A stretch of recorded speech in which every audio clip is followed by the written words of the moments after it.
Bien, buenas tardes a todos. Eh, Vamos a iniciar la clase. El día de ahora, bueno, la última clase con la que estuvimos trabajando, estuvimos hablando acerca de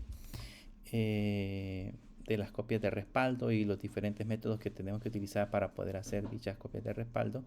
La importancia, de hecho, también de tener un plan de contingencia adecuado para cuando suceda algún problema o algún inconveniente con la base de datos y poder recuperar en ese caso la información directamente de las copias de respaldo que se están realizando. Eh, por el momento, la idea principal, como les digo, es que ustedes sepan sobre ese proceso y en alguna medida, al final de cuentas, sepan también cómo poderlo automatizar, que es la parte interesante del proceso de creación de dichas copias de respaldo. Vamos a empezar ahora un proceso para poder hacer uso de la base de datos, porque en el caso pues si nos vamos a crear una aplicación, si vamos a trabajar directamente con una aplicación, no vamos a darle acceso directo a los usuarios a las bases de datos para que estén insertando documentos, estén consultando documentos o estén actualizando o eliminando documentos. De alguna manera tenemos que darle algún tipo de aplicación gráfica en donde el usuario de manera sin saber por qué hay por detrás, pueda llenar formularios o pueda hacer cualquier tipo de aplicación. Y nosotros lo único que hagamos es el proceso que internamente debería de actualizar nuestras bases de datos. Para eso vamos a empezar a trabajar en aplicaciones, se le conocen como aplicaciones en el lado del servidor. En este caso, primero lo que vamos a hacer es definir el concepto de qué es una API REST. Básicamente, cuando nosotros trabajamos con aplicaciones, digamos de que creamos una aplicación cualquiera que nos permita ser consumida directamente desde una aplicación móvil, la manera en la cual nosotros vamos a construir o la manera en la cual nosotros le vamos a proporcionar acceso a esa base de datos es a través de este elemento que se llama o se conoce como API REST. Entonces, el día de ahora vamos a discutir qué es ese concepto, de qué se trata, para qué se utiliza, en ese caso las API REST, para qué se utilizan en ese caso las API REST y cuál es el proceso que vamos a utilizar para poderlas crear. Las APIs básicamente son un conjunto de buenas prácticas utilizadas en las requisiciones HTTP realizadas por una API en una aplicación web. Comprender cómo funciona esta tecnología y qué tipos de API existen y su importancia en un sitio web. Vean, básicamente lo que hacemos en una API REST es utilizar el concepto de HTTP y las API REST son elementos que nosotros creamos, algo así como que si dijéramos que vamos a crear una página web, pero realmente por detrás no es una página web, sino que son un conjunto de peticiones que ya no dibujan sobre la pantalla archivos en formato HTML, sino que devuelven datos que nos permiten en ese caso compartirlos con otras aplicaciones. El problema que tenemos es que, por ejemplo, si yo tengo una base de datos en MongoDB y quiero crearme una aplicación en Java, y quiero crearme, además de la aplicación en Java, quiero crearme también una aplicación en móvil y necesito también crearme una aplicación web o, en otro lenguaje de programación, tendría que proporcionarle acceso a la base de datos a cada una de estas aplicaciones.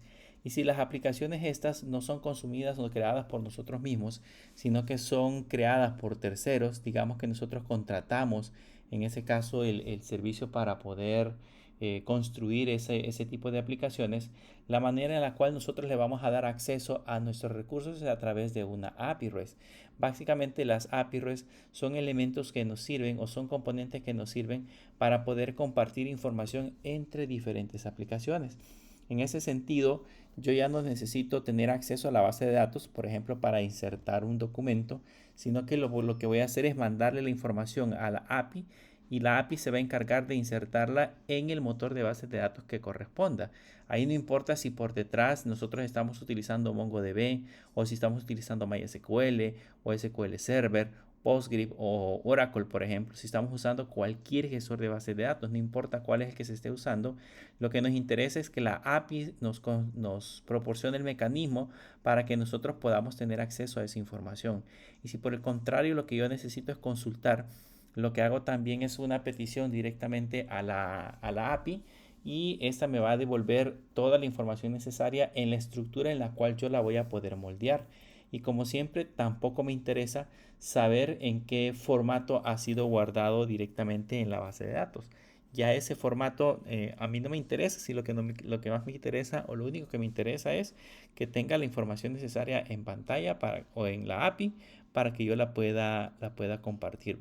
Normalmente las APIs son manejan una estructura similar a esta. Vea que aquí tenemos nuestra computadora. Véase que aquí puede estar una aplicación móvil, puede estar una aplicación web, una aplicación de escritorio, lo que sea. Esa hace una petición directa hacia la nube, en donde está en ese caso nuestra API REST. Y esta consulta a los servidores le pueden devolver bases de datos, correos electrónicos o una serie de recursos, y esa respuesta es enviada a la aplicación para que ésta responda directamente o dibuje los datos directamente sobre la aplicación. ¿Qué es una API REST? Básicamente una API REST es para que ustedes puedan generar buenas prácticas en el proceso de diseño de aplicaciones, no solo web, sino que aplicaciones de cualquier tipo. Se trata de comprender cómo usar requisiciones de tipo HTTP. Ya eso nosotros lo hemos estado tocando mucho en programación web 1. Hemos estado hablando del proceso de comunicación entre un servidor y un navegador. Cuando nosotros hacemos escribimos una URL en el navegador, este navegador lo que hace es una petición HTTP a un servidor en donde está instalado un servicio, llámese Apache, llámese Tomcat, llámese por ejemplo IIS, que es el caso de Internet Explorer. Cualquiera de todos esos servidores web están en el otro lado esperando peticiones, y lo que esperan es una petición de tipo HTTP. Al recibir la petición HTTP, el servidor responde con una serie de recursos. En el caso de nosotros, cuando estamos trabajando en programación web, responde con una página web o con el contenido de un archivo HTML, un archivo CSS o un archivo .js, una imagen o cualquier otro recurso que nosotros necesitemos en el lado del servidor. Eso es lo que hacen las peticiones HTTP. Y las API REST básicamente se apoyan de este tipo de servicios, de este tipo de peticiones, que son las responsables de mapear de manera consistente cada uno de los elementos que nosotros necesitamos colocar dentro de la aplicación. La tecnología utilizada para facilitar la comunicación entre la aplicación, aquí es el concepto del back-end, y diferentes formas de presentaciones front-end, es decir, es fundamental para el desarrollo de aplicaciones multiplataforma. El back-end es lo que nosotros vamos a hacer en este momento, crearnos una API. Esa API es la que va a proporcionar recursos para que una aplicación cualquiera pueda, en ese caso, consumirlo.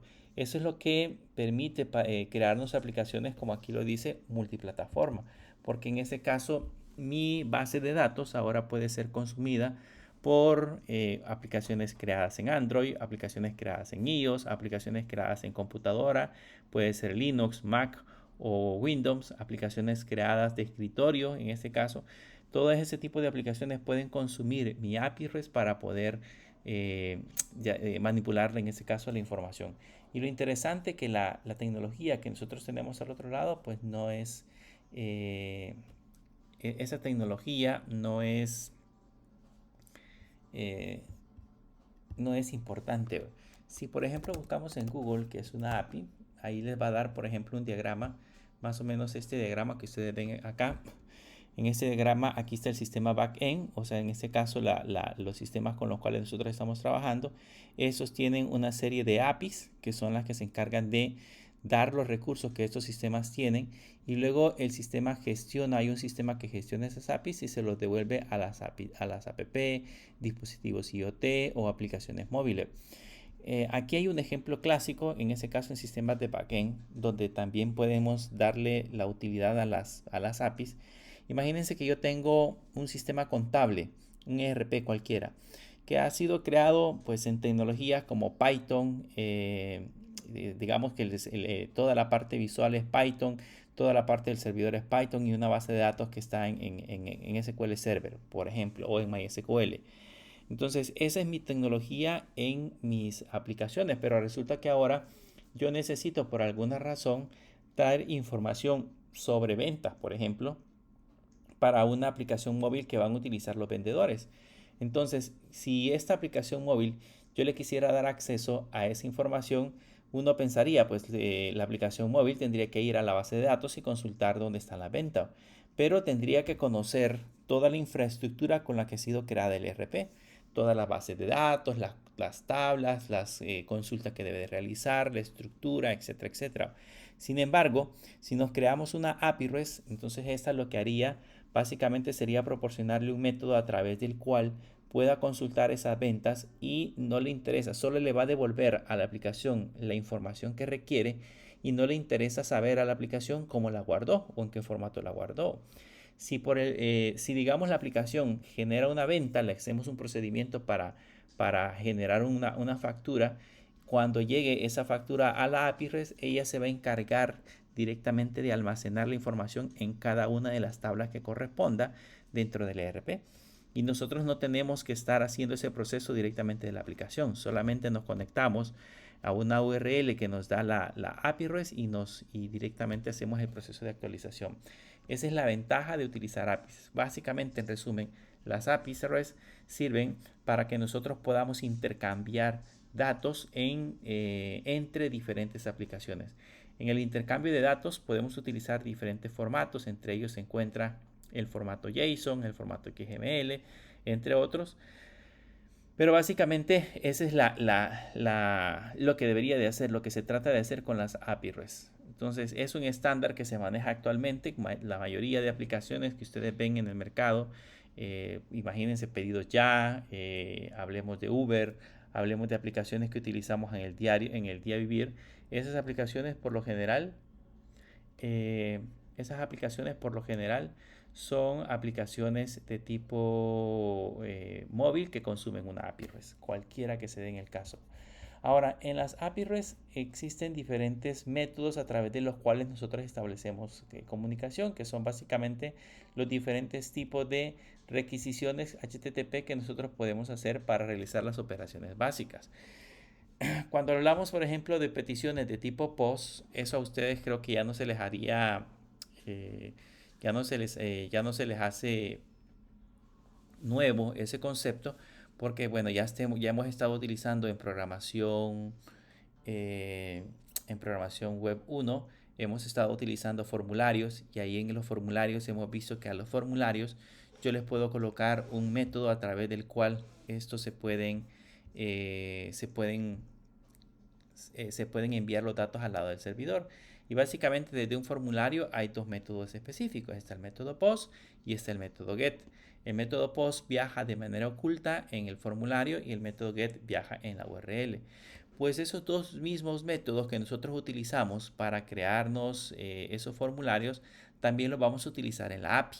Lo que vamos a hacer en la API es decirle, en ese caso al servidor, cómo nosotros le vamos a enviar los datos.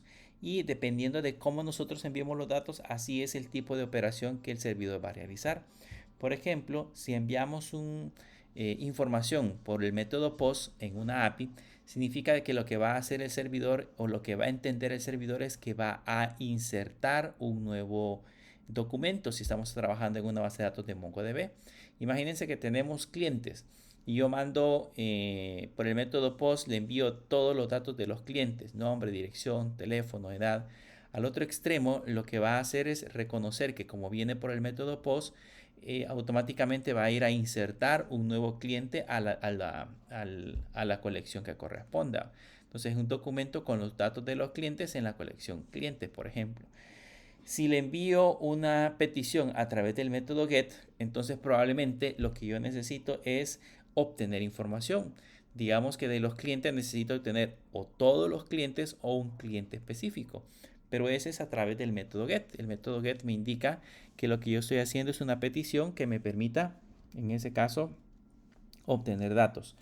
Y si lo hacemos por el método delete, y le enviamos información a través del método delete, pues él internamente reconoce que lo que quiero es eliminar un registro, eliminar un documento. Dependiendo de la base de datos en la que estemos trabajando, eliminamos un documento o eliminamos un registro. Y si lo enviamos por el método put lo que significa es que voy a actualizar un registro. Básicamente estamos editando la información de un registro.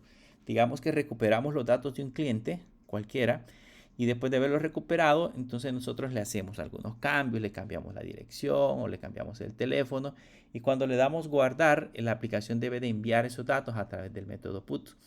Como van a través del método put, la API va a reconocer que lo que queremos hacer es actualizar un registro en la base de datos. Y ese es como el lenguaje general que nosotros manipulamos en la base de datos. Y eso normalmente, ese concepto de crear, leer, borrar y editar, se le conoce normalmente como CRUD. Si ustedes lo buscan acá, que es un CRUD, por aquí les va a decir qué es un CRUD y para qué sirve. Un CRUD es un acrónimo que representa las 4 operaciones fundamentales que se realizan sobre los datos, es crear, leer, actualizar y eliminar. Entonces, con los métodos que nosotros acabamos de mencionar en esta parte de acá, con el post, el get, delete y put, básicamente lo que vamos a poder hacer a través de una API es crearnos un CRUD. Un CRUD que nos permita, en este caso, realizar información. Ahora, no solamente se crean CRUD, podemos crear procesos más complejos, pero digamos que en lo básico, eso es lo que trataríamos de crear. REST es una abreviación que representa State of Transfer o transferencia, estado de transferencia. Es un conjunto de decisiones que se utilizan para solicitudes HTTP que cumplan con las directrices definidas en la arquitectura. Básicamente las directrices que tenemos en la arquitectura REST son, primero, que es una aplicación cliente-servidor. Cuando decimos que es una aplicación cliente-servidor, significa que como nosotros lo manejamos, eso también para ustedes no es nuevo, porque si se recuerdan, esa arquitectura cliente-servidor la subimos discutiendo en programación web 1 y ahí decíamos que cuando nosotros hacemos una petición del navegador hacia un servidor, llámese el católica.edu.sb, ahí hay una comunicación cliente-servidor. El cliente es el navegador y el servidor es una computadora que la universidad tiene en la nube donde tiene almacenado, en ese caso, el sitio web. En esa petición se hace una consulta sobre una página web. Esta página web se la devuelve al navegador y el navegador ya se encarga de dibujarla. Es un archivo HTML que dibuja directamente en la pantalla. Esa es una arquitectura cliente-servidor. Pues las API REST siguen respetando ese mismo concepto. Son arquitecturas cliente-servidor. De esa manera la vamos a manejar. Estas son sin estado. Las requisiciones que se realizan son de forma independiente, es decir, que cada una ejecuta solo una determinada acción. Esta parte es importante porque debemos de recordar que lo que hace en ese caso una petición, cuando nosotros hacemos una petición al servidor en una API REST, esa petición solamente me va a devolver resultados de la consulta que yo estoy realizando, pero de consultas anteriores no voy a poder obtener información. Digamos de que previamente yo le pedí obtener un listado de registros o un listado de clientes. Y después de ese listado de clientes, yo le digo que quiero editar un cliente específico. Yo tengo que buscar alguna manera o algún mecanismo de guardar esa información en la aplicación del cliente porque la petición ya no puede recordar esos datos. Diferente es en el modelo cliente-servidor de las aplicaciones web. Ahí eso lo vamos a ver el próximo periodo. Ahí sí se guarda un estado porque yo puedo, por ejemplo, usando cookies, puedo guardar cierta información que me puede servir para posteriores peticiones al servidor. Pero en el caso de las API REST son sin estado, principalmente porque las peticiones API REST no necesariamente pueden venir del navegador, pueden venir de una aplicación móvil, pueden venir de una aplicación web, pueden venir de una aplicación de escritorio o incluso de una aplicación de modo terminal. Entonces esas peticiones, en ese sentido o en esos modelos, no guardan estado, a no ser que busquemos algún mecanismo interno, pero de manera predeterminada no lo hacen. También puede utilizar caché. La API debe utilizar el caché para evitar llamadas recurrentes al servidor. Este ya es un mecanismo que nosotros podemos configurar para evitar peticiones recurrentes de los mismos datos al servidor. Imagínense que estoy pidiendo, se me ocurre, la API tiene una petición que me permite devolver todos los departamentos de El Salvador. Nosotros sabemos que los departamentos de El Salvador siempre van a ser los mismos. Entonces, si yo lo voy a estar consultando constantemente, entonces lo que puedo hacer es que en lugar de ir a hacer la consulta hacia la base de datos, mejor puedo guardar esa información en caché. Y cada vez que yo necesite obtener o recuperar esos datos, primero pregunto en el caché si están disponibles, y si no están disponibles, los pregunto al servidor, y si no, los recupero del caché. Esto lo que hace es evitar peticiones recurrentes al servidor, y por otro lado, también hace que las aplicaciones sean un poquito más rápidas. Y la última es una interfaz uniforme. Agrupa otros 4 conceptos en los que determina que los recursos deben de ser identificados. La manipulación de los recursos debe de ser a través de representación con mensajes autodescriptivos y utilizando enlaces para navegar por la aplicación. Básicamente, cuando veamos, vamos a generar como un estándar en la URL. O sea, no me voy a crear una URL por como se me ocurra, sino que las URL van a ser estándar. Para poder tener acceso, por ejemplo, a recursos de clientes, yo voy a crearme una URL que me permita obtener los recursos del cliente y solamente del cliente. Si después quiero obtener los recursos de empleados, entonces le doy otra URL en el mismo formato estándar para que pueda obtener los recursos de empleados, y así sucesivamente cada uno de los elementos. Por eso en ese caso llegan a ser uniformes.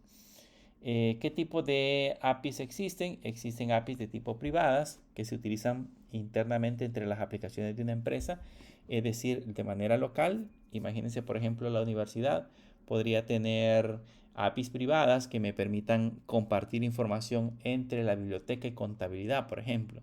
Cuando ustedes prestaron un libro y están morosos o no los han devuelto a la universidad, a la biblioteca, entonces podría haber un enlace entre el sistema de la biblioteca y el sistema de registro académico, por ejemplo, para poder dar algún tipo de bloqueo. Entonces la API pregunta por un número de carnet a el sistema de biblioteca, y el sistema de biblioteca le responde con el tipo de, digamos, el monto de lo que debe, o los tipos de libros que debe, entre otras cosas. Depende de cómo lo hayamos estructurado.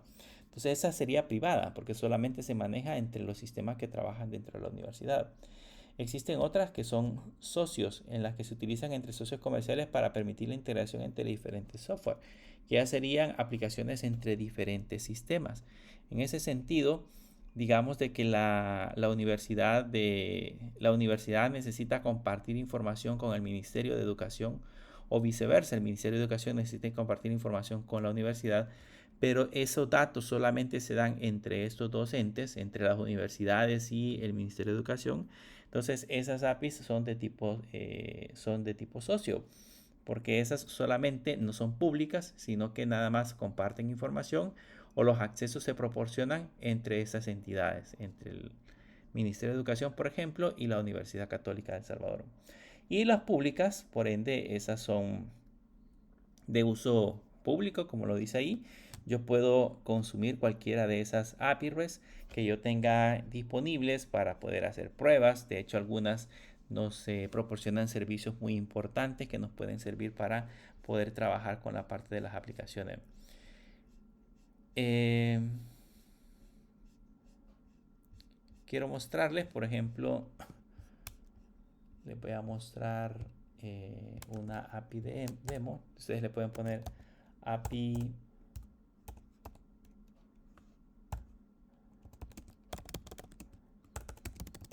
REST Demo. Si ustedes le colocan API REST Demo, le va a dar una serie de sitios donde ustedes pueden consumir una API. Entre ellas, yo les recomendaría que vieran esta que se llama JSON Placeholder.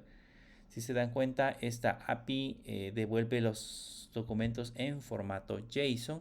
Desde aquí yo puedo leer la documentación. Ya vamos a aprender, conforme vayamos desarrollando la aplicación, vamos a aprender a leer una API. Además de crearla, la vamos a aprender a leer, a interpretarla. Entonces, en ese caso, vamos a saber que los datos que nos va a devolver una API siempre van a ser en formato JSON. Y si revisamos esta API, Por aquí, si se dan cuenta, está una forma de utilizarlo. Esta es la URL. Yo puedo copiarme esa URL que tenemos ahí.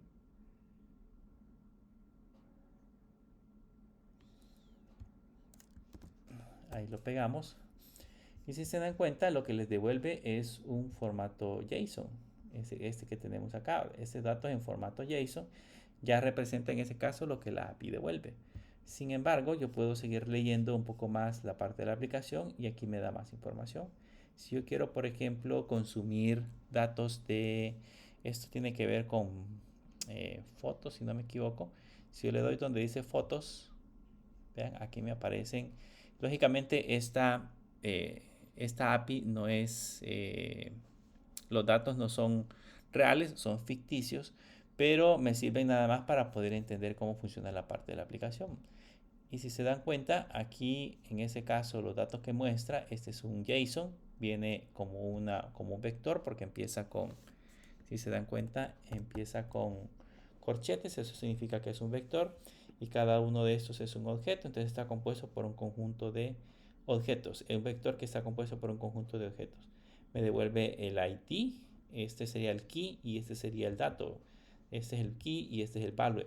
Entonces tenemos el ID, álbum ID, el título, el URL y el thumbnail URL.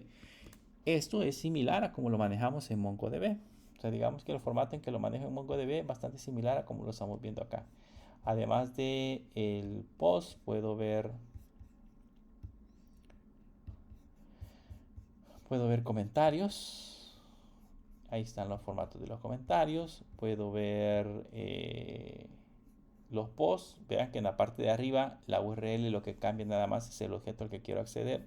Si le pongo users, entonces ahí le ponemos user, ahí aparece en la parte de arriba user. Y si le pongo todos, ahí me aparece toda la información que estábamos mencionando. Todo está en formato JSON. Esto es una API simple que me permite en ese caso consumir o recuperar datos.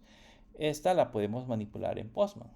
En este caso también podemos colocarle aquí API REST públicas, API REST Public. Y hay un sitio que se llama una colección o una lista de APIs libres que nosotros podemos utilizar. Si le hacemos clic, este dueño de este repositorio lo que hace es hacer una colección o darnos una colección de todas las APIs que tenemos disponibles para que las podamos consumir. Y aquí, por ejemplo, están las que están las más comunes y entre ellas las clasificaciones. Por ejemplo, si yo quiero de animales, le hago clic y van a notar que aquí hay diferentes tipos de APIs en donde yo puedo adoptar, por ejemplo, un animal. Si ustedes le dan clic acá, bueno, este ya no está disponible.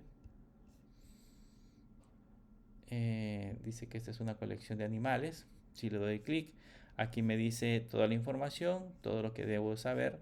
Básicamente aquí debería de estar toda la documentación para que yo pueda empezar a utilizar, en este caso, la API. Entonces me va a dar todos los datos para que yo pueda empezar a consumirlo. Esta es un ejemplo de una API. Si les gustan, por ejemplo, los perros, aquí hay una API que genera, en ese caso, un perro al azar, dice. Entonces aquí está cómo usarla. Aquí les dice el recurso que ustedes deben de utilizar y qué es lo que va a generar. Y algunos ejemplos de los datos que les va a devolver. Y así sucesivamente. Este es de animales, pero ¿qué pasa si nosotros quisiéramos encontrar una un poco más productiva? Este es de animales. Por aquí van a encontrar, por ejemplo, hoy que está de moda bueno, ya no tanto de criptomonedas, pero aquí están unas que son criptomonedas. Esas de criptomonedas, aquí le aparecen los nombres. Lo interesante es que aquí aparecen tres columnas interesantes. Una de ellas es si necesita autenticación. Aquí le dice cuál es el método de autenticación. Ya vamos a hablar de qué es una API key para que entiendan de qué está hablando. Pero básicamente dice que necesita una API key. Algunas no necesitan autenticación. El protocolo que utilizan HTTPS le dice que sí, sí, sí, sí. Y si dice que no es porque no tenemos un HTTP protegido. Con esas hay que tener cuidado. Y esto de CORS ya lo vamos a hablar más adelante cuando estemos trabajando con nuestra propia API, de qué se trata, cuál es el concepto o la definición del uso de CORS. Si le damos clic acá, a cualquiera de ellas, bueno, esta ya no está disponible. Esta, veamos. Ahí está la API y ahí pues empezamos a buscar la documentación, ahí nos va a decir cómo se hace para poderla consumir. Por ejemplo, otra en la que yo siempre les menciono que es interesante saber cómo funciona es la API, las APIs que por ejemplo nos permiten dar el estado del clima. Muchas veces nosotros estamos trabajando o necesitamos alguna aplicación que nos permita decir cuál es el estado del clima. Aquí hay un montón. Estas recogen información algunas veces por geolocalización y les dicen cuál es el estado del clima que se encuentra de acuerdo a una ciudad, da pronósticos. Por ejemplo, una que es muy buena, esta que se llama Open Weather Map. Si ustedes le hacen clic, esta tiene una capa gratuita y hay una capa pagada. La capa gratuita les da muchísima información para poderse publicar en las aplicaciones y lógicamente la capa pagada ya es para uso un poco más profesional. Pero si yo solamente me quiero crear una simple aplicación para poder compartir en una aplicación o poder mostrar en una aplicación el estado del clima, pues esta podría ser una buena opción. Creo que está tardado en cargar.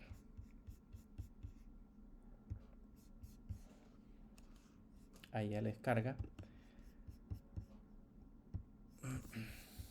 Y vean, ahí dice que hay 1000 llamadas a la API por día que son gratuitas y el resto le cobran 15 centavos por cada llamada a la API. Y de aquí nosotros podemos seleccionar qué es lo que quiero obtener. Por ejemplo, el Current Weather Data. Esto le dice de que si nos vamos a la documentación, ahí nos va a decir cómo podemos utilizarla. Y vean que los formatos en los que puede devolver la información es en JSON, en XML y en HTML. Así que desde ya que nos devuelve los diferentes formatos, ya nosotros podemos a partir de eso construirnos nuestra propia aplicación. Así es como funciona en ese caso las API REST. Ahora la cuestión es cómo construimos una API de estas. ¿Cómo es que nosotros vamos a trabajar y vamos a diseñar una API REST?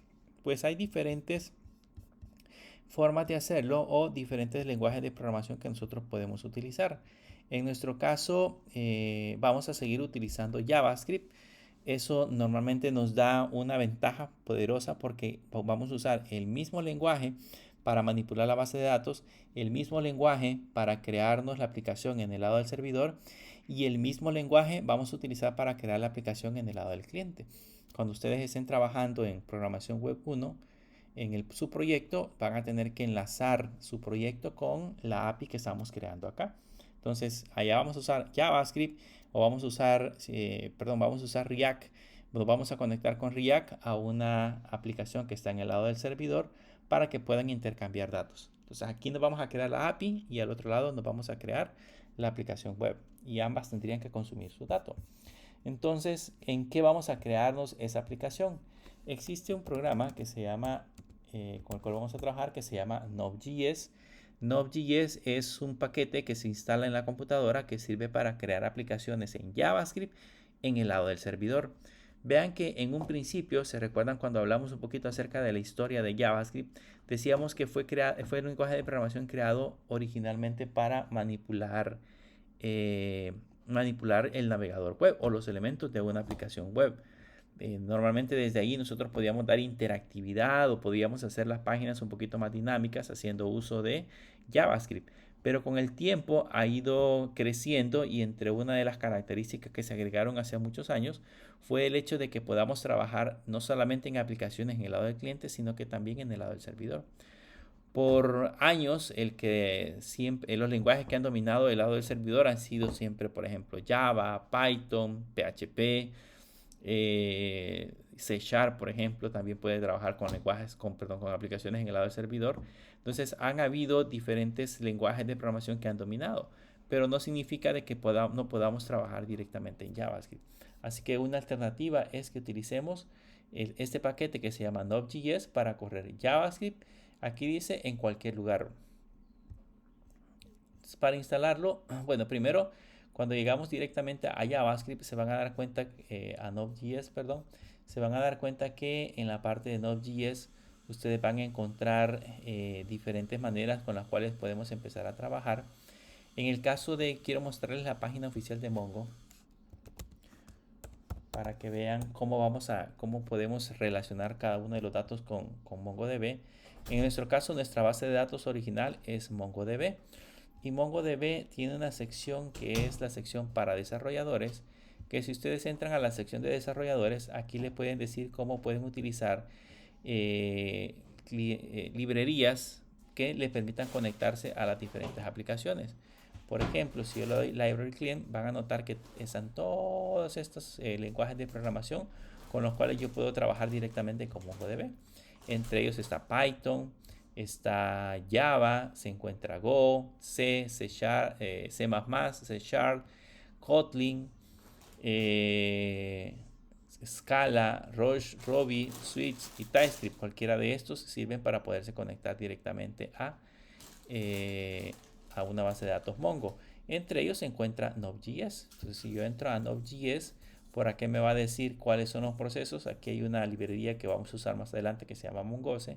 Si le damos clic, ahí nos va a dar los pasos que vamos a utilizar para podernos consumir o poder, en ese caso, crearnos una aplicación directamente para Mongose. Pero si regresamos a Node.js, que es lo que nos interesa en este momento, le vamos a dar clic a la sección que dice Download. Y en la sección que dice Download, ahí nos podemos descargar la versión que nos corresponda. Por ejemplo, aquí está desde la versión 23.11.0, que es la versión que actualmente está liberada, hasta las versiones anteriores. Aquí hay un montón de versiones hacia abajo. Si por alguna situación nosotros necesitamos utilizar Node.js en una versión anterior, vamos a usar nosotros la versión 20.19.1. Esa es la que ustedes tendrían que descargarse, aunque no, mejor descarguemos la 22. Vamos a descargarnos la 22.15.0. Vamos a probarla. Y en el caso del sistema operativo, aquí está para los diferentes sistemas operativos. Está para Windows, para Mac, para Linux. Si le damos Windows, ahí nos dice en qué formato lo queremos utilizar. Si le damos Linux, por ejemplo, ahí nos aparece en qué formato lo queremos utilizar. Si le damos Mac OS, está también en el formato que lo queremos utilizar. Nosotros vamos a usar, en ese caso, Windows. Y aquí en la parte de abajo nos dice cómo lo podemos instalar de manera manual. Si ustedes quieren entrar a la consola, le pueden dar winget install y ahí le ponen switch fm, luego fnm install 22 y ya les instala en ese caso Node.js. Pero si no, lo podemos descargar directamente. ¿Cómo lo vamos a descargar? Aquí le ponemos la versión de Windows, le ponemos si queremos un x64 o un x86. Supongo yo que su arquitectura es de 64 bits, entonces le ponemos un x64 y luego le dan descargar el MSI. Ese MSI lo descargan, lo instalan, es un simple siguiente. O sea, no tienen que hacer nada más, solo lo descargan y lo instalan como cualquier otra aplicación. Y cuando hayan terminado de instalar la aplicación, cuando hayan terminado de instalar Node.js, se abren una terminal de PowerShell. Yo me voy a abrir acá una nueva terminal.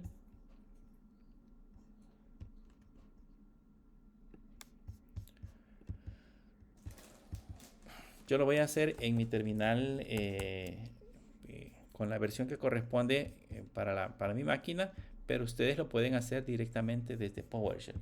En este caso, cuando ya estén en la terminal, si ya se ha instalado, le pueden colocar no-b y van a notar que, por ejemplo, mi máquina tiene instalada la versión 22.7.0. Quiero ver cuál era la última que estaba.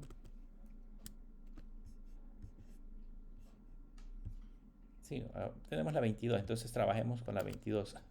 Entonces tiene instalada la versión 22 y además de eso, si se dieron cuenta, por aquí les pide que instalen con el administrador de paquetes. Podemos utilizar npm, yarn y pnp. Este npm es el manejador de paquetes. Significa de que cada vez que nosotros necesitemos una librería, con la cual vayamos a trabajar, el programa que vamos a utilizar es npm.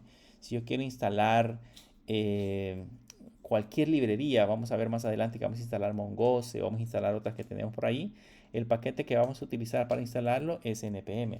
Entonces necesito también saber cuál es la versión de npm que tenemos. Si le ponen npm-b, ahí les va a decir que, por ejemplo, en mi caso está la versión 10.82 que ya está instalada. Con esto ya listo, ahora ya podemos empezar a trabajar. Vamos a crearnos el día de ahora nuestra primera aplicación en Mongo. Lo que vamos a hacer es lo siguiente. Voy a moverme a la carpeta Documents. Ustedes lo pueden hacer en la carpeta que ustedes quieran. O sea, esa es la ventaja que tenemos con la creación de la aplicación, en este caso de Mongo. Pueden colocarse en la carpeta que ustedes quieran. Navegan a la carpeta donde quieran colocar su aplicación y estando ahí le ponen, vamos a crearnos una carpeta que se va a llamar Mongo API 2025, por ejemplo. Y luego navegamos a Mongo API 2025. Y estando en Mongo API 2025 le vamos a poner npm init. Cuando le pongamos npm init, con eso le vamos a decir que vamos a empezar un proyecto en Node.js. Vamos a empezar a trabajar con un proyecto directamente en Node. Entonces le damos enter. Si ya tenemos instalado correctamente Node.js y tenemos instalado npm, nos va a empezar a aparecer toda esa información. ¿Qué nos va a pedir? Aquí nos va a pedir ciertos datos que nosotros tenemos que suministrarle, como por ejemplo el nombre del paquete.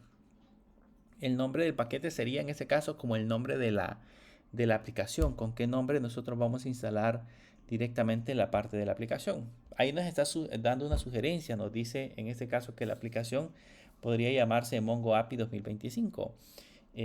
Pero si nosotros le queremos colocar otro nombre, podríamos agregar ahí el nombre que nosotros queremos. No necesariamente tiene que llamarse igual que el nombre de la carpeta. Le damos enter y ahí nos pregunta sobre la versión. Esto es muy interesante porque yo puedo versionar mis aplicaciones.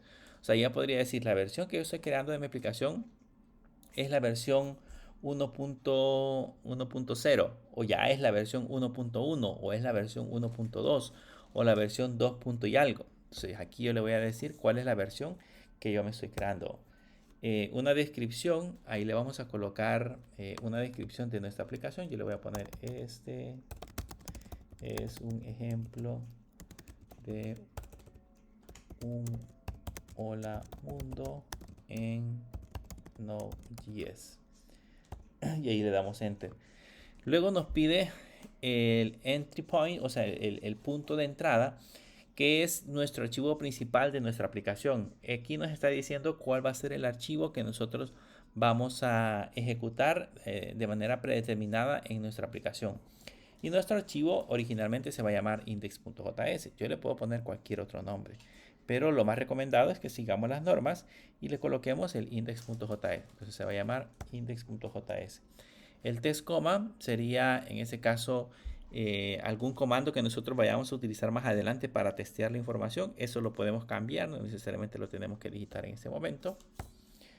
El git repositorio, ese es en el caso si vamos a utilizar Git.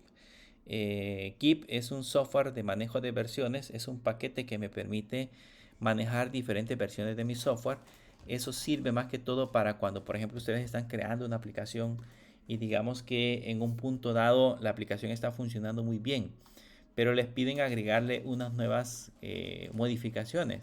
Y al ustedes estar programando esas nuevas modificaciones, de repente se destruye todo y dar vuelta atrás es muy complicado. Con el programa de Git podemos regresar a una versión estable, regresar a una versión previa y volver a restablecer todo sin que tengamos que destruir el código por completo. Eso es un software muy importante que ustedes tienen que aprender a manejar. Aquí solamente le decimos cómo se va a llamar el repositorio, le dejamos cómo está. Los keywords son como palabras claves que nosotros vamos a utilizar para identificar nuestro proyecto.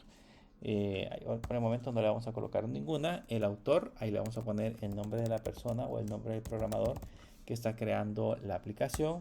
El tipo de licencia que estamos utilizando por defecto es la ISC. La licencia tiene que ver con el hecho de los permisos que nosotros le vayamos a dar a terceros para poder utilizar nuestro código fuente. Si nosotros no establecemos un tipo de licencia, cualquiera podría copiar su código, nuestro código, y hacerlo suyo. Digamos, decir que él ha creado esa aplicación. Entonces, por eso es importante establecer tipos de licencia dentro de las aplicaciones. Y ella nos da un resumen. Ahí nos dice el nombre de la aplicación. Se llama Mongo API 2025, la versión 1.0. La descripción, este es un ejemplo de un Angular en Node.js. El nombre del archivo principal es index.js. Y los scripts de test, nada más dice echo no test description exist1. No tenemos ningún test que vayamos a ejecutar. El autor y el tipo de licencia. Si todo es correcto, le escribimos yes y le damos enter. Y ahí ya tendría que, en ese caso, haber creado el archivo. Ahí nos dice de que hay una versión mayor disponible para NPM, que está la versión 11.3. Significa que me está solicitando de que actualice mi versión de Node.js y NPM. Por el momento yo lo voy a dejar así, ¿verdad? Pero si en el caso de ustedes que van a descargar la última versión, ya no tendría que decirles o no tendría que darles ese problema. Bien, ¿qué es lo que hizo? Si ahora yo le pongo un ls-l, creo que en el caso de ustedes funciona en la parte de la consola, van a notar que ahí les creó un archivo que se llama package.json. Si revisamos ese archivo, yo puedo utilizar el comando cat y ponerle cat package.json y darle enter. Y van a notar que ese archivo contiene todas las especificaciones de la aplicación que yo acabo de crear. Entonces, ese archivo es muy importante que ustedes lo puedan manipular. Ese archivo lo pueden abrir con un editor de texto, que puede ser el bloc de notas, o ya más adelante que vamos a estar utilizando Visual Code. Pero si en el caso lo hacen con un editor de notas, como el bloc de notas, un editor de texto como el bloc de notas, ahí le pueden cambiar algunas características. Nosotros acá le vamos a cambiar algunas configuraciones para que nos funcione bien la aplicación que nos vamos a crear.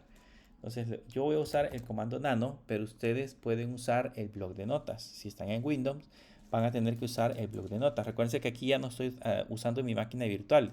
Si se dieron cuenta, desde el principio ni siquiera la arranqué. O sea, ahorita no estoy accediendo a mi máquina virtual, sino que todo lo estoy haciendo en mi máquina local. Más adelante voy a encender mi máquina virtual y desde ya voy a poder hacer operaciones. Pero por el momento no lo he hecho. Entonces, ustedes pueden con el bloc de notas abrir este archivo. Yo le voy a poner backup.json y acá le vamos a agregar algunas configuraciones para que pueda funcionar lo que vamos a realizar. Le voy a poner aquí una que se llama type, comillas, dos puntos, entre comillas, le vamos a poner common JS. Esto, por el tipo de aplicación que vamos a crear, más adelante nos puede dar un error y es necesario que nosotros hagamos en ese caso este cambio. Y en los scripts le vamos a poner un star, dos puntos, y le vamos a poner entre comillas node index.js y le ponemos una coma. Entonces a ese archivo package.json le vamos a agregar esas dos modificaciones para que no nos dé problemas con el código que nos vamos a crear más adelante. Bien, guardamos. En mi caso lo guardo con control O y luego con control X. Ustedes en su máquina con el bloc de notas solo le dan archivo guardar y ya se guardan esas modificaciones. Bien, empecemos a trabajar ahora con la aplicación. Si yo escribo, en ese caso acá voy a limpiar. Si escribo node y le doy enter, van a notar que me aparece como una consola. En esa consola yo puedo escribir o puedo hacer procesos o puedo colocar comandos de JavaScript, por ejemplo. Esto no se le va a hacer nuevo. Yo le puedo poner console.log hola mundo. Cerramos. Aquí no es necesario agregar ya el punto y coma. Le damos enter y vean que ya me escribió hola mundo. Yo puedo ponerle 12 más 7, por ejemplo, ya me aparece 19. Puedo ponerle, por ejemplo, let a eso, y esto para ustedes no es desconocido. O sea, estamos hablando de JavaScript. Luego le puedo poner un let b igual a 45, por ejemplo, o 45. Y luego le puedo poner un console.log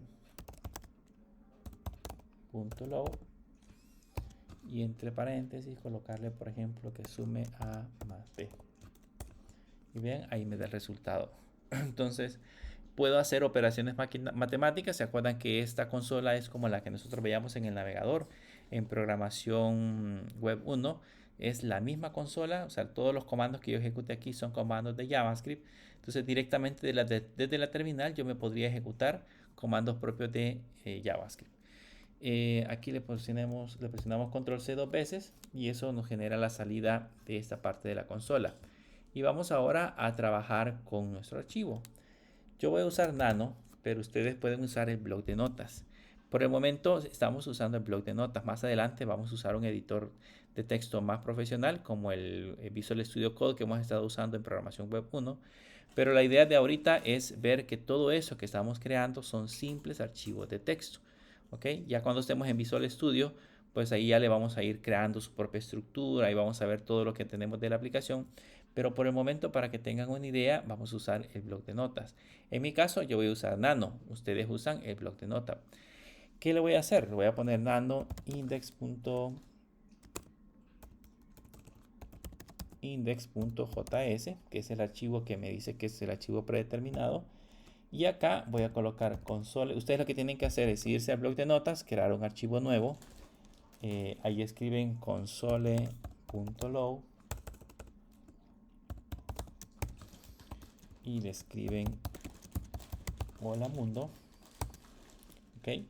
Y en el bloc de notas le dan archivo guardar y van a depositar ese archivo a la carpeta que acabamos de crear.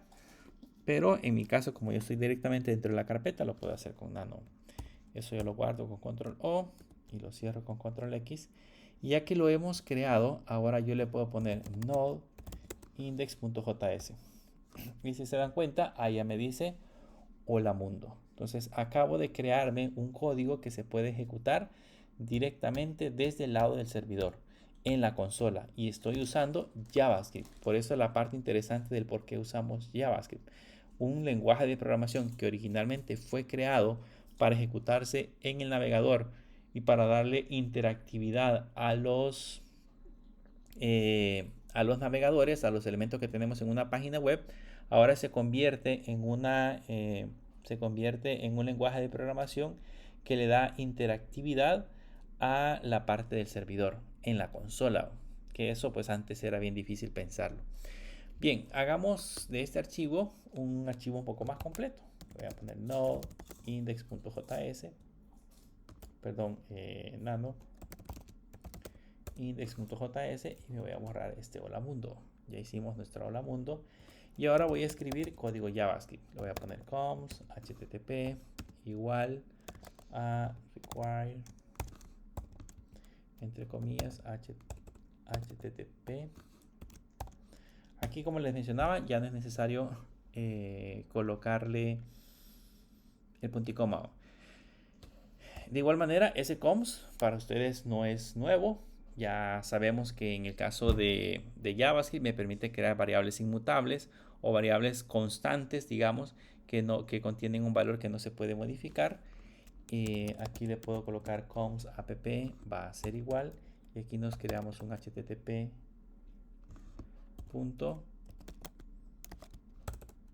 create server, abrimos llaves, perdón, abrimos paréntesis y vean, dentro de estos paréntesis yo debo de colocar una función, así que lo que voy a hacer es darle enter para hacerlo en la siguiente línea y en esta función yo la puedo hacer de dos maneras. Lo voy a colocar aquí abajo el recuerdo de la función. Yo podría crearme una función, se recuerdan, que se llame hola mundo y en ese hola mundo yo colocar cualquier valor, como por ejemplo console.log y ponerle entre comillas hola mundo. Ok, esa es una manera de crearme una función. Pero también, si se recuerdan, lo puedo hacer con expresiones. Le puedo poner let hola mundo Esto es parte de lo que ya vimos en programación web 1. Le puedo poner function y abrir paréntesis y abrir llaves. Y dentro de esas llaves puedo colocar un console.log y ponerle también hola mundo. Esa es otra manera de cómo podemos crearnos una función. Pero también en JavaScript me permite utilizar el formato moderno. Yo le puedo poner aquí let hola mundo igual y colocar paréntesis y el signo de igual y el mayor que, y eso, si se recuerdan, es una función de tipo flecha. Y aquí colocarle console.log y entre comillas hola mundo, y eso pasaría a ser para nosotros también otra función. Diferentes formas, 3 formas diferentes de podernos crear una función en JavaScript. Pues estas funciones que nos hemos creado en esta parte de acá, una de ellas debe de ir dentro de este cons, lo que tenemos en la parte de arriba. Se los puse abajo nada más para que entendieran el concepto, para que se recordaran cómo funcionaba. Ahora lo voy a definir en la parte de arriba.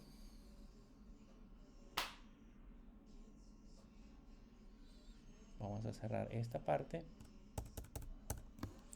Y aquí adentro lo que voy a hacer es colocarme una función de tipo flecha que va a tener 2 parámetros, uno que se llama request y otro que se llama response. Y le vamos a poner llaves. Abrimos llaves. Esas llaves las cerramos por acá. Y aquí adentro vamos a colocar el código. Vean, el request trae, ese parámetro trae información que me va a servir para determinar el tipo de petición que me están haciendo del lado del servidor. Ahí, por ejemplo, en el request puedo determinar si lo que estoy recibiendo es un post, un get, un put o un delete. También desde el request puedo determinar cuáles son las variables que me están llegando directamente del servidor, entre otras cosas. Por el momento no vamos a usar el request. Con el response yo le puedo especificar cuál es la respuesta que yo le voy a enviar al servidor. Entonces le voy a poner un response.write help. Voy a primero escribir la parte del encabezado. En la parte del encabezado le voy a poner un código que es 200. Ya les voy a explicar de qué se trata ese 200. Y luego, después de eso, entre llaves ponemos un content-type,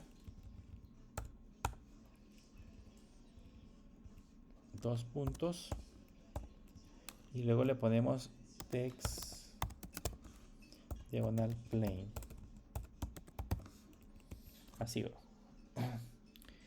Y ahí nos cerramos el paréntesis. Entonces aquí lo que estamos haciendo es que le estamos diciendo cuál va a ser el encabezado que le vamos a dar como respuesta a nuestra petición. Desde el lado del servidor se va a hacer una petición. Yo voy a responder aquí con una respuesta.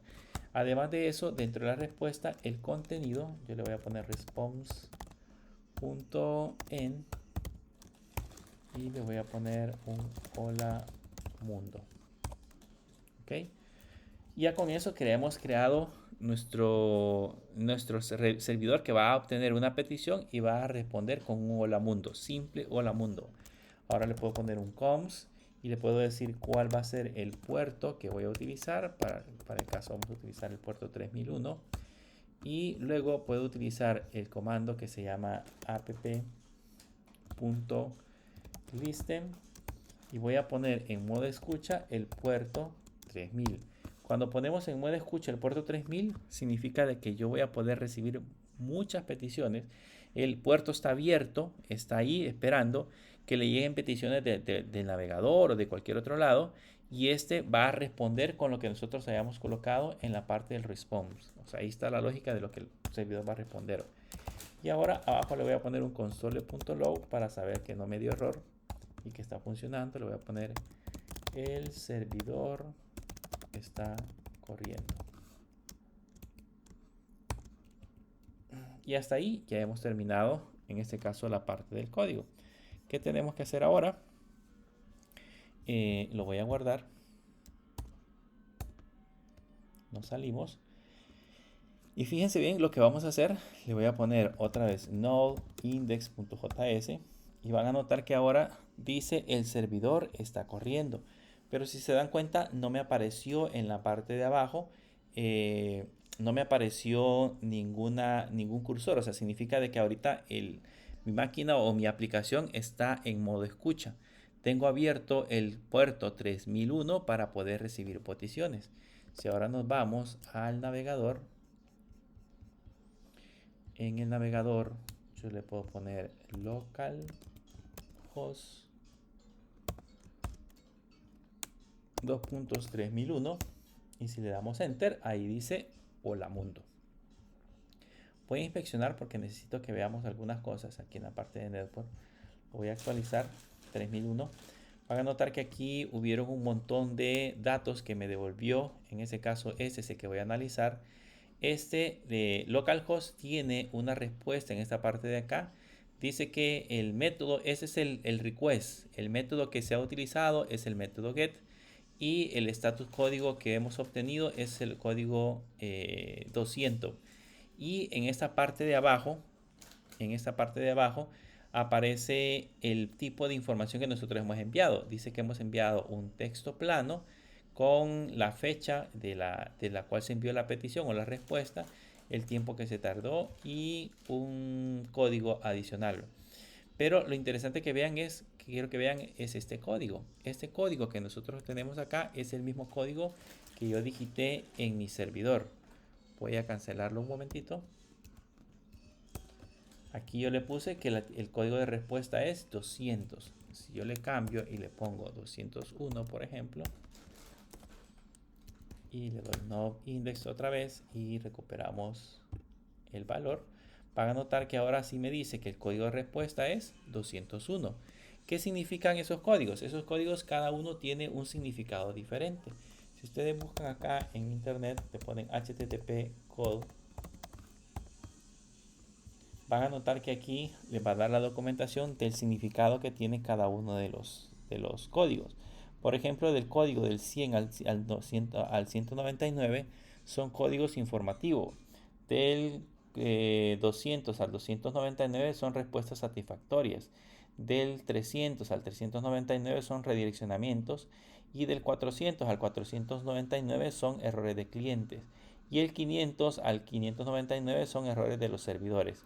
Y aquí están, por ejemplo, el 100 significa un continue, el 101 un protocol, 102, 103, respuestas satisfactorias, el recurso obtenido se obtenido y se tramita en el cuerpo del mensaje. Aquí está, por ejemplo, el 200, que es un OK.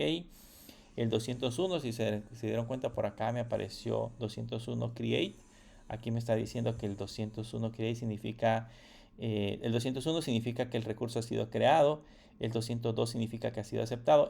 Por ejemplo, cuando enviamos un post y yo inserté el documento, entonces para decirle a la aplicación que la inserción fue correcta, puedo devolver un código 201, un 202, un 203, 204 y así sucesivamente.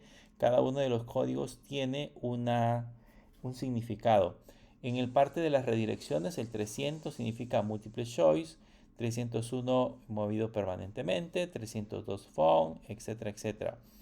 Y los códigos de errores, está el 400 que es un bad request, 401, yo creo que eso ya lo han visto en algunas aplicaciones, cuando me aparecen 401 es porque no estoy autorizado, 402 es payment required, el 403 es forgive me, 404 no phone. Creo que lo vimos en las APIs, en algunas APIs que teníamos por acá.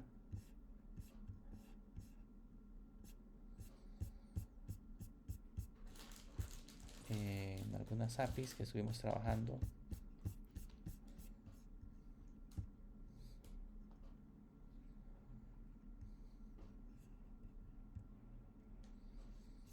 En la de animales, creo que la vimos. Si le doy clic acá, vean, aquí me da 403. Ese código 403 significa error, que es justamente lo que tenemos acá. El cliente no posee permisos necesarios para cierto contenido, por lo que el servidor está rechazando otorgar una respuesta apropiada. Eso es lo que significa el código. Y eso es lo que nosotros hemos devuelto, un código específico. Ahora, quiero que hagamos una modificación especial. Voy a cancelar esta parte de acá. Voy a ponerle Node.js y aquí en el response le voy a poner un H1 y vamos a cerrar el H1. Le damos control O, enter, control X y volvemos a correr el servidor. Vean que ahorita que yo no lo estoy corriendo, ahorita se está cancelado. Como yo le di control C, está cancelado. Entonces si yo regreso acá y le pongo otra vez que le intente recuperar el recurso, pues acá me va a decir que no se encontró. Vean, el localhost de hecho no tiene ni siquiera un estado porque el recurso no está disponible. Básicamente no puedo recuperar el recurso hasta que nosotros le ponemos node index.js. Ahora el recurso ya está disponible y ya lo puedo recuperar. Pero vean qué curioso. Yo le puse un H1 hola mundo. Aquí me tendría que haber interpretado automáticamente ese hola mundo mi aplicación. Pero ¿qué es lo que está sucediendo? En la petición que nosotros le hicimos un localhost, bueno, estamos devolviendo el 901 siempre, pero estamos devolviendo el tipo de contenido que es texto plano. Si el texto que estamos devolviendo en este caso es plano, significa de que la aplicación en este caso el navegador no puede identificar cuál es el no puede identificar cuál es el tipo de datos que nosotros estamos devolviendo. Se lo voy a cancelar, voy a modificar y vean, aquí hay diferentes formatos. Yo he puesto por ejemplo un text plain. Hay formatos para devolver un JavaScript, hay formatos para devolver entre otra información adicional que nosotros podamos encontrar. O sea, hay diferentes formatos con los cuales nosotros podamos empezar a trabajar. Pero pues el formato que nosotros necesitamos devolver en este caso es un HTML. Entonces le pongo HTML, control O, control X, lo volvemos a correr y ahora ya ejecutamos la aplicación. Y ahora sí, ya dice hola mundo. Significa de que ahora aquí con este documento yo me podría crear una página web simple. Digamos un hola mundo. Esto lo voy a poner en varias líneas. Y aquí le voy a poner un párrafo. O un párrafo le vamos a poner. Y aquí le vamos a poner bien.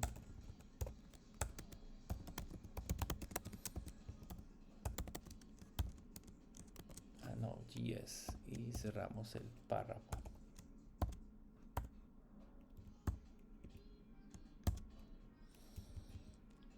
Le damos control O, enter, control X y lo corremos. Ya, ahí, bueno, ya no me soportan varias líneas. Vamos a dejarlo en una sola línea.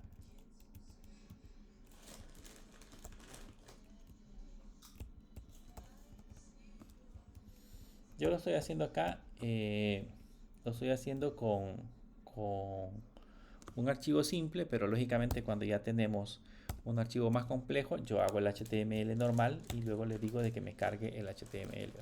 Entonces ahora lo ejecuto, van a notar que ahora ya dice bienvenidos a Node.js, que es justamente el contenido que me está devolviendo o la respuesta que me está devolviendo, en este caso la parte del servidor.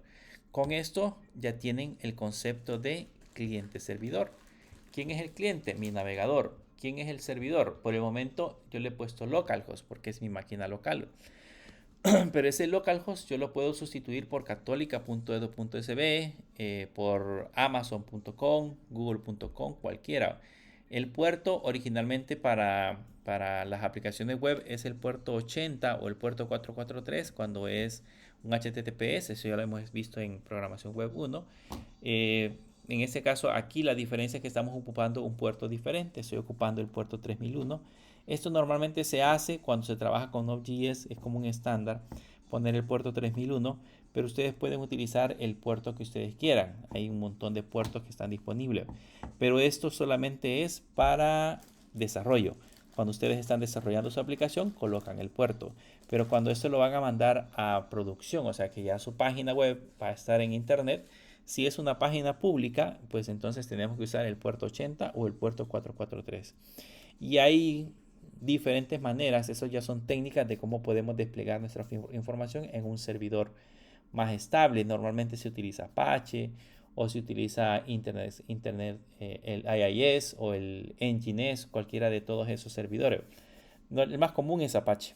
En el otro ciclo vamos a aprender a configurar Apache, así que ahí van a saber más o menos a qué se refiere. Pero esta ya es una aplicación cliente-servidor.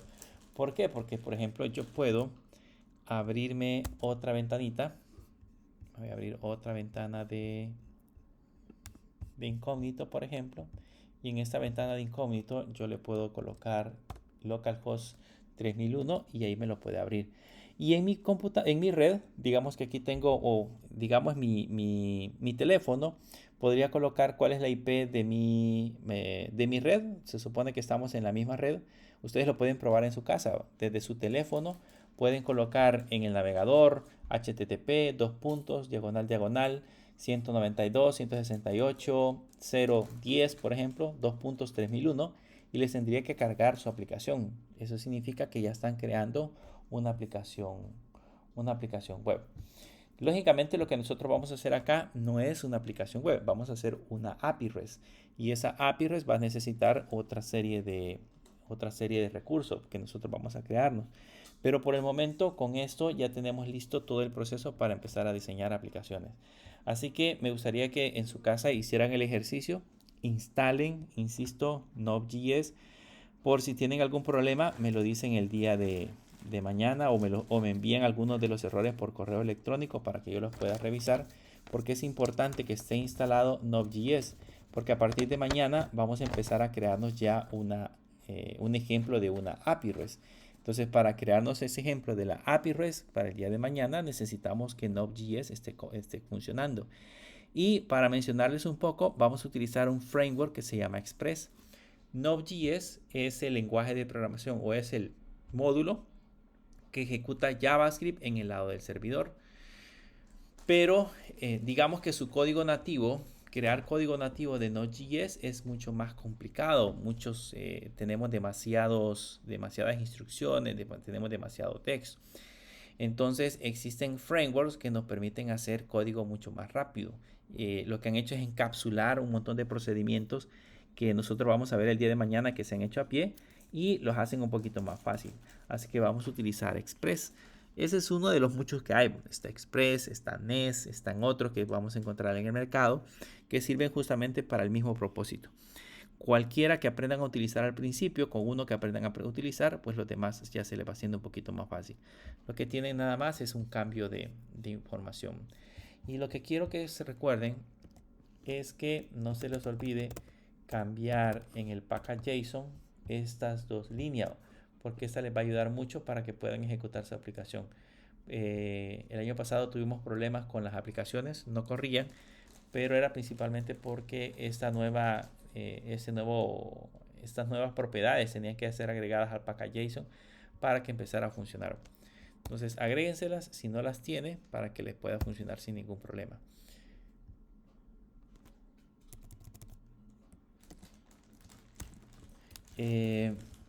No sé si tienen alguna duda, pregunta.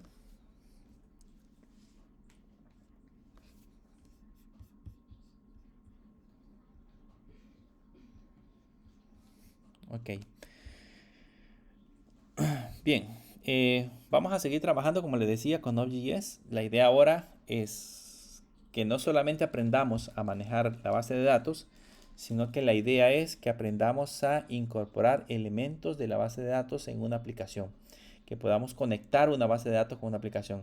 Lo que hicimos con Java, se recuerdan que al final del ciclo con Java nos conectamos a MySQL y manipulamos una base de datos en MySQL. Pues ahora la idea es que nos conectemos directamente a una API que esta tenga acceso a una base de datos MongoDB y que me permita tener, digamos, un ambiente que me permita insertar documentos, borrar documentos, actualizar documentos, todos los procesos que habíamos mencionado previamente. Y eso va a ser en el lado nuestro. En el lado de programación web 1 nos vamos a crear la aplicación que me permita ya dibujar en pantalla formulario, pero que se conecte a la API. que esa es la parte interesante. Entonces, todo en conjunto ya vamos a tener una aplicación completa. El diseño del frontend y el backend que nos vamos a crear en esta parte de acá. Con eso vamos a complementar todo lo que necesitamos saber acerca del diseño de aplicaciones web. Bueno, si no hay preguntas, eso sería todo por el día de ahora. Nos veremos entonces el día de mañana. Que pasen una feliz noche.